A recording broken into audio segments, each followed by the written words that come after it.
De lo que se trata es de pensar en Brasil como un caso diferente a Hispanoamérica, tal como hemos visto en estas clases, eh, por el hecho de que el sentido de la identidad, del sentido de su posición también dentro del concierto de los países hispanoamericanos es muy diferente al verse enfrentado a esto de que l- la corona se traslada a Brasil, o sea que una corona por primera vez se traslada totalmente eh, a una colonia. Por lo tanto, todo lo que va a ocurrir en Brasil, con la monarquía brasileña, con el imperio brasileño, va a estar relacionado desde un comienzo con la metrópoli. Ya hemos visto acá que eso generó una dificultad en el caso de Brasil y de la independencia, porque era una independencia extraña, en el sentido de que la familia real todavía seguía rigiendo en Brasil, y que no había un sentido de diferenciación tan notorio como lo fue, por ejemplo, en Hispanoamérica. O sea, si comparamos a Argentina, que se separa, o Perú o Chile, totalmente de España, que incluso no hay ni siquiera relaciones de algún tipo, digamos, como diplomáticas o comerciales, en parte después hubo, pero se genera toda una idea de separación completa. Tanto así que los intelectuales hasta evaden, digamos, la idea de solamente hasta de recorrer dentro de Europa, España, lo podemos ver en Domingo Faustino Sarmiento desde Argentina, y cuando él viaja a Europa, digamos. En el caso de Brasil, entonces, eso es muy diferente. Eso podría ayudarnos a explicar por qué Brasil no se desmembró en diferentes países de origen, digamos, de origen luso, como ocurrió en el caso de, de Hispanoamérica, ¿no es cierto?, que se dividen en diferentes naciones. Eso podría ser un elemento que lo permita entender. ¿Mm? Sea como sea, en el caso de Brasil es un caso diferente al resto de Hispanoamérica, eh, y digno de estudiar por su relevancia hasta hoy día, evidentemente. Aquí, para la búsqueda de nación, hay dos elementos que marcan hitos. Uno es la abolición de la esclavitud en 1888 y otro es la instalación de la República en 1889, que finalmente termina por separar a Brasil de Portugal. ¿Mm? Entonces aquí vamos a revisar hoy día dos problemas. Uno, el problema de la República. eh, Otro, ¿no es cierto?, el problema de lo étnico, que es un tema, digamos, relevante para después terminar en un trabajo grupal sobre otros aspectos relacionados con la bibliografía que estamos revisando. Bien. En la República, la literatura y el texto que estamos revisando lo reafirma. Dice, ¿no es cierto?, que fue una proclamación sin un movimiento nacional. Es decir, no hay una idea de república en términos de una nación. Eso tampoco ocurrió en tantos países de Hispanoamérica. Más bien se crea la república y muchas veces la nación es algo que se va construyendo posteriormente, como hemos visto en este curso para el caso, por ejemplo, de México.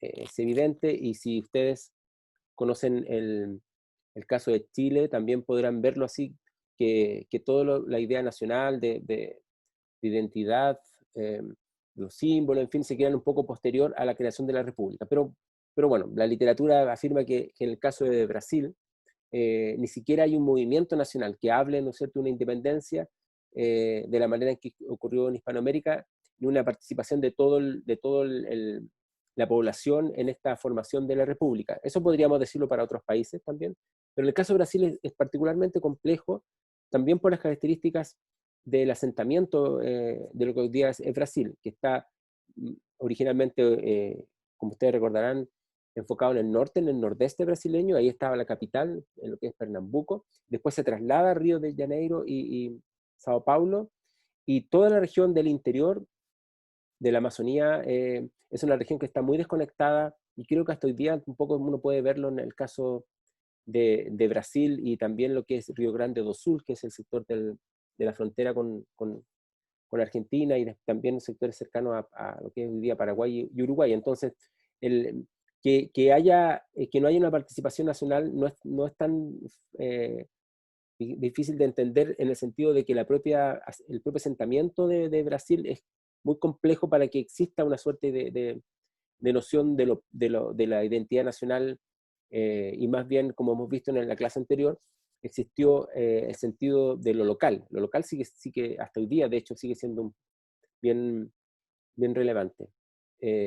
Sin embargo, ¿no es cierto?, la necesidad de validarse frente a la monarquía para la república obligó a redefinir el tema nacional. Es decir, el tema nacional no entró tanto por una participación popular en la nación, por utilizar símbolos, en fin, de una manera como lo hemos estado viendo eh, acá, ¿no es cierto?, en clases, sino principalmente porque había que diferenciarse de la monarquía. Entonces, una manera de diferenciarse de la monarquía era tener, ¿no es cierto?, una república, de alguna forma. Entonces, la primera tarea del gobierno republicano fue cambiar los símbolos nacionales. Y para eso, ¿no es cierto?, hay que crear héroes, establecer los mitos de origen. Eso lo hemos visto en esta clase de forma bastante detenida, en el sentido de que la construcción de nación, la construcción de nación requiere establecer mitos de origen, héroes que se recuerden, símbolos, la bandera, en fin, toda la simbología asociada a lo pictográfico, a las imágenes, etc. Son muy relevantes, sobre todo en sociedades que eran prácticamente, ¿no es cierto?, en parte analfabetas. Eh, entonces, perdón que estoy con mal con esta cosa. Entonces, poder formar estos mitos fue una gran tarea de la República. Esto fue complejo de funcionar porque no tenía una base popular, y eso es un elemento que también fue una cosa compleja no solamente para Brasil, sino que para todo Hispanoamérica, pero particularmente en Brasil era complejo por las características que hemos estado hablando de la influencia de lo local y que hacía muy complejo pensarse en términos nacionales. Aquí hay una figura que es bien interesante, que es la figura de Tiradentes, que es una figura de héroe que es construida desde la República. ¿Por qué es interesante? Porque es una figura, digamos, que lucha a favor de la independencia, digamos, en el caso en contra de Portugal, y que sufre, digamos, de un ajusticiamiento muy de la época, digamos, donde esto es un espectáculo público, ¿no es cierto?, el cuerpo puesto en distintas partes de la ciudad, digamos, la deshonra a toda la familia, en fin, toda una cosa muy del antiguo régimen. Si ustedes leyeron el libro Vigilar y Castigar de Michel Foucault, recordarán la primera escena del libro donde aparecen también esos ajusticiamientos que era muy de la época, digamos, del antiguo régimen, como dicen los franceses, un espectáculo público donde los cuerpos se separan entre sí y se muestran durante un tiempo en el espacio público para que la gente los pueda ver, digamos, la cabeza y otras partes del miembro que se rompen. En fin, es una cosa bien, eh, com, eh, para nuestra época, espeluznante. Eh, pero este personaje que sufre de esta manera tan grande, digamos, es transformado en una suerte de Cristo cívico. Esto yo lo que quise recalcar, que aparece en el texto que estamos revisando, porque esto va a ser un elemento muy constitutivo de la formación de las naciones, no solamente en el caso de Brasil, que es tomar algo que tiene una base popular, que normalmente es una construcción religiosa. No hay que olvidar que la religión hasta hoy día sigue jugando un papel muy relevante en la sociedad, aunque seamos sociedades seculares y ya supuestamente la religión sea un asunto privado. La religión sigue jugando un papel. Nosotros, nuestra historiografía está al debe de los estudios religiosos, lamentablemente. No se les trabaja de la manera que tiene, digamos, por su importancia. Se le trabaja desde un punto de vista institucional, donde las propias iglesias hacen su propio estudio, y universidades como nosotros, la Universidad de Chile, prácticamente son estudios que no existen. Y sin embargo son muy importantes porque estos héroes, por ejemplo, como Tiradentes, son construidos como acá dice la literatura, un Cristo cívico. Lo podemos ver en la imagen siguiente, ¿no es cierto? de Joaquim José da Silva Xavier, que es el nombre verdadero de este personaje, con esta imagen. Esta imagen no es real, o sea, no es que el personaje fuera así, pero es evidentemente una imagen construida como Jesucristo. Eh, Como ¿no es cierto? Hay muchos héroes patrios que muestran el martirio como un martirio cristiano.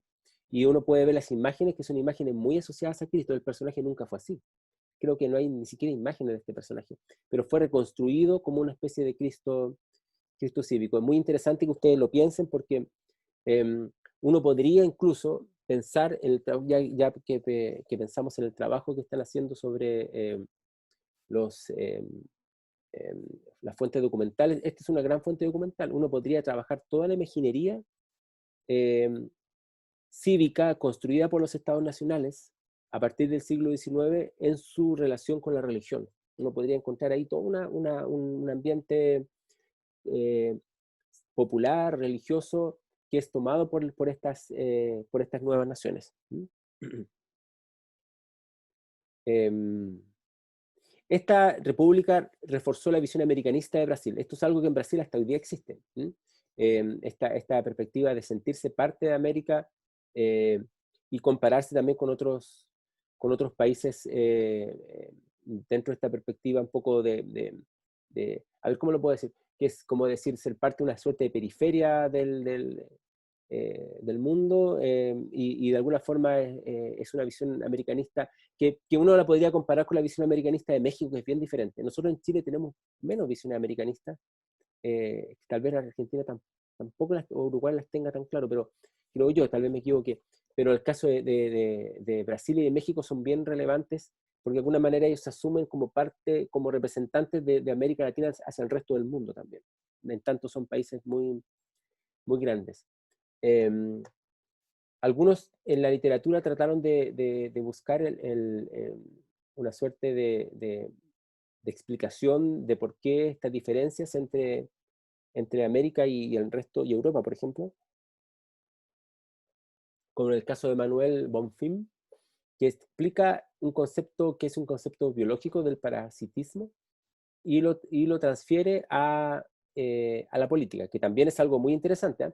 Ojo, porque no solamente acá estamos viendo, como anteriormente, elementos religiosos que se transfieren a la política para construir esta noción de identidad, sino también, ¿no es cierto?, cómo conceptos biológicos, por ejemplo, van a ser ocupados ya a fines del siglo XIX con mucha fuerza, y ya en el siglo XX lo sabemos, y con todas las catástrofes que provocó con el nacionalsocialismo en Europa, en Alemania, que también son transferidos, pero hasta hoy día siguen siendo ocupados estos conceptos biológicos para explicarse, ¿no es cierto?, la política. Eso demuestra que la política ustedes no la pueden estudiar como algo que solamente tiene que ver con la racionalidad, sino que tiene que ver con otros aspectos. Y en este caso, con la idea del parasitismo.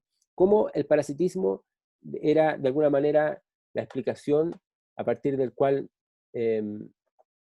la metrópoli parasitaba las colonias y cómo esto después de la independencia se reproduce en relación a los nuevos parásitos, que en este caso serían los dueños de las haciendas, los facendantes, los dueños de las haciendas en Brasil que parasitan a los esclavos.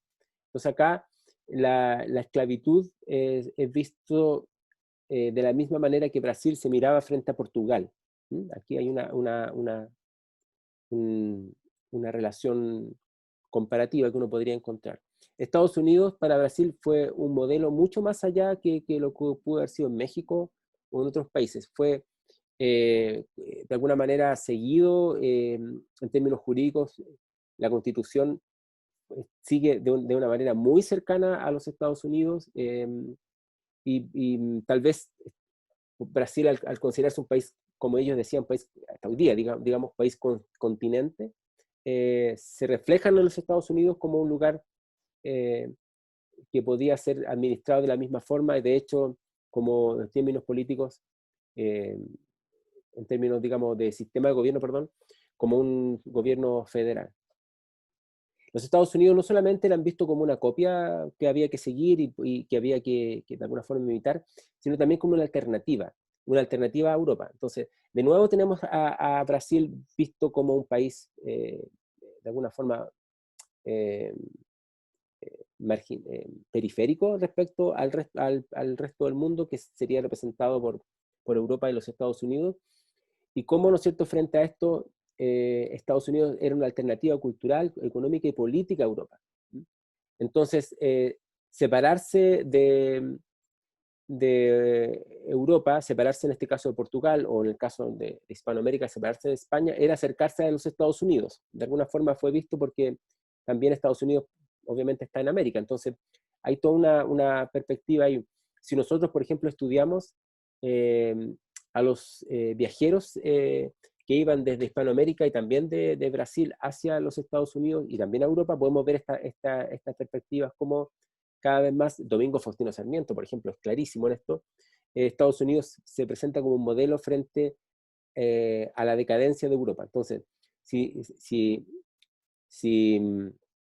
Europa es la decadencia porque es un modelo monárquico, Estados Unidos es el futuro, porque es el modelo republicano. Entonces, Hispanoamérica también, en este caso Brasil, se sitúan frente a la decadencia europea monárquica como una especie de modelo político mucho más moderno. Pero también Estados Unidos era la imagen de la libertad, libertad que se pretendía, ¿no es cierto?, que también funcionara por lo menos para los grupos militares, y de la riqueza y el progreso técnico. Eh, Muchos en el siglo XIX se explicaban el progreso técnico y la riqueza de los Estados Unidos por su sistema político. O sea, el sistema político era el que le permitía eh, tener estos progresos. ¿Mm? Perdón.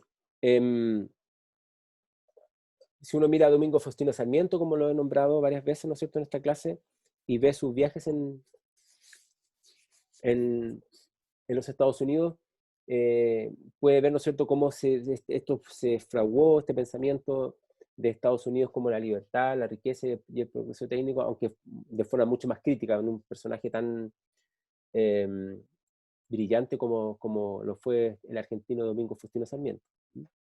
Entonces ya, tenemos el problema de la República, cómo se enfrenta a la República, que no hay una base nacional tan clara y que se va a ir construyendo de a poco en esta separación con Portugal. ¿Mm? Y tenemos también que Estados Unidos como el modelo alternativo que ayuda de alguna forma a entender esta perspectiva de, de la nueva república que se está construyendo.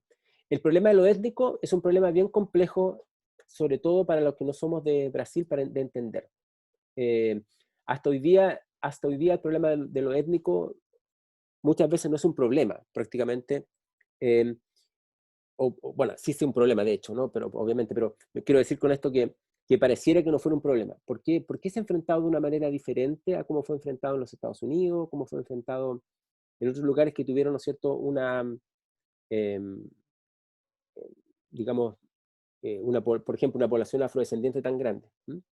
En primer lugar, el problema no fue considerado importante para la constitución misma de la nación. O sea, no, tal vez en Hispanoamérica lo podemos ver de la misma manera. Se constituye la nación con el supuesto de que todos íbamos a ser ciudadanos, y lo digo en masculino porque en la época las mujeres no les permitían, digamos, había una discriminación en ese sentido, no podían votar. Entonces todos éramos ciudadanos, todos eran ciudadanos, por lo tanto da lo mismo si tu origen era afrodescendiente o indígena o mestizo, no era un problema, y por lo tanto no fue un problema para la constitución de la República. Es una visión bien secular también de, lo, de la política, por lo tanto el tema étnico no entra como un problema. Pero también en el caso de Brasil se une otro elemento que hasta hoy día es un fenómeno bien interesante, que es cómo desde Martius, ¿se acuerdan que vimos en la clase anterior este alemán prusiano, este prusiano en realidad, que escribe como el primer libro de historia de Brasil, prácticamente?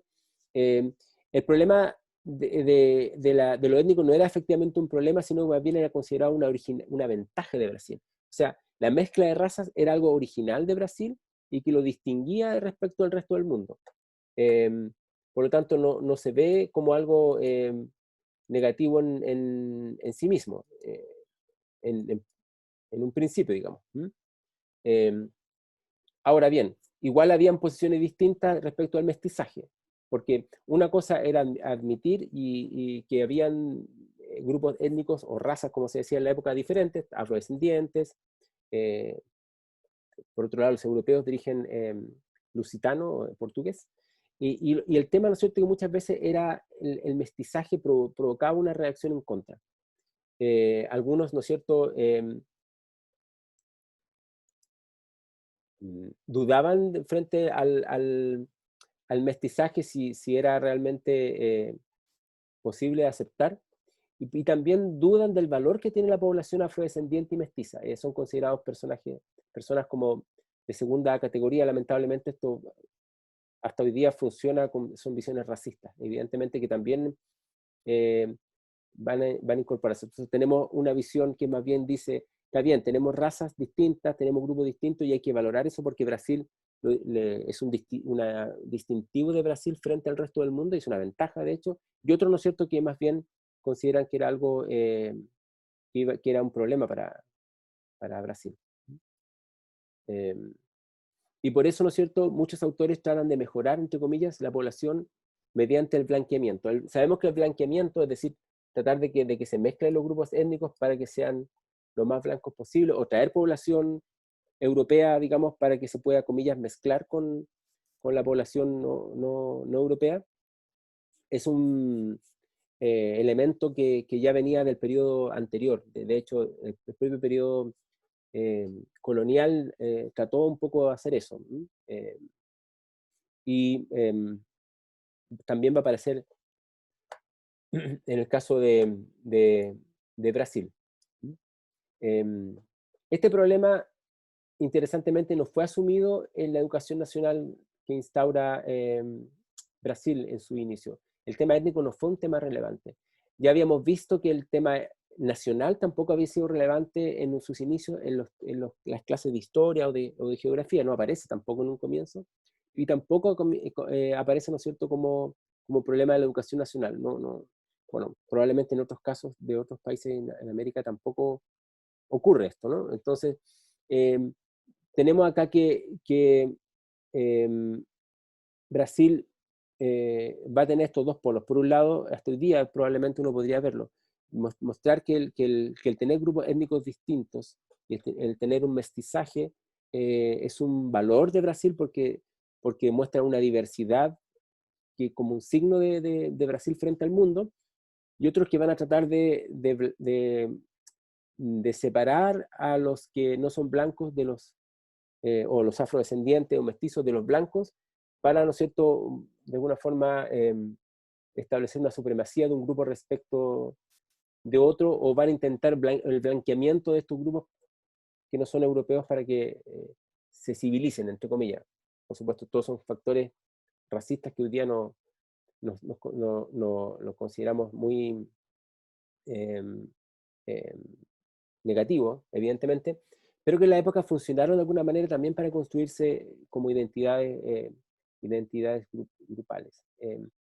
Hay interesantes textos como el de Silvio Romero de 1890 que toman lo étnico como una suerte de misión brasileña o de Brasil frente al mundo. Brasil se mira frente al mundo, es una cosa que es bien interesante como en México. Países como Chile, por ejemplo, no se miran frente al mundo en general, pero Brasil, dada su condición y su enorme, digamos, tamaño, lo hace, ¿no? Entonces, él se supone, ¿no es cierto?, bajo este autor, que Brasil tiene una suerte de misión, que la misión es recibir a los desheredados del mundo, una parte sin prejuicios, donde el mestizaje existe, donde los afrodescendientes tienen cabida, pero al mismo tiempo es custodia de la cultura greco-latina ibérica. Entonces, se hace una mezcla aquí entre lo europeo, que lo que de alguna forma eh, dirige los destinos del país, pero también el hecho de que Brasil sea un país que recibe, y que lo vamos a ver después en el siglo XX, que va a recibir, ¿no es cierto?, a lo que es la población europea que va a volcarse, digamos, en masa hacia Brasil. Estas nociones de república y etnicidad eran de las élites. uy, perdón.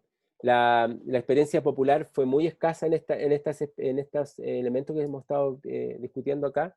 He citado libros, ¿no es cierto? He citado pensamientos que más bien tienen que ver con las élites y no fue una experiencia popular en sí misma. Incluso la revuelta como de Canudos eran contra el gobierno y no o con las condiciones económicas del país o su participación política, pero no contra la idea de Brasil como una especie de identidad. ¿Mm? Em, por lo tanto, hasta acá, ¿no es cierto?, podemos ver que la construcción de nación, que la construcción de identidad está muy vinculada a las élites, ¿no? Entonces habría que ver ahora cómo las élites hicieron un uso político de la cultura para salirse del espacio de la élite y llegar a un espacio más amplio, cómo las élites construyen una posición positiva del pueblo de Brasil, que es muy parecida a la posición de las élites chilenas a comienzos del siglo XX sobre la idea del roto chileno, por ejemplo, o después de la Guerra del Pacífico, y cómo le otorgan en las élites al pueblo una imagen. Acá lo que llamaríamos pueblo o sectores fuera de las élites son vistos como una suerte de elemento pasivo, cosa que no lo fueron, evidentemente, porque tenemos una visión muy de las élites respecto a la propia historia brasileña, que como ya lo he dicho muchas veces en esta clase, eh, es uno de los grandes tópicos y problemas de la historiografía que eh, le cuesta salir de la visión de las élites por el tema de los registros que se, que se dejan, ¿no? Bueno, hasta acá podemos mirar esta parte de la discusión.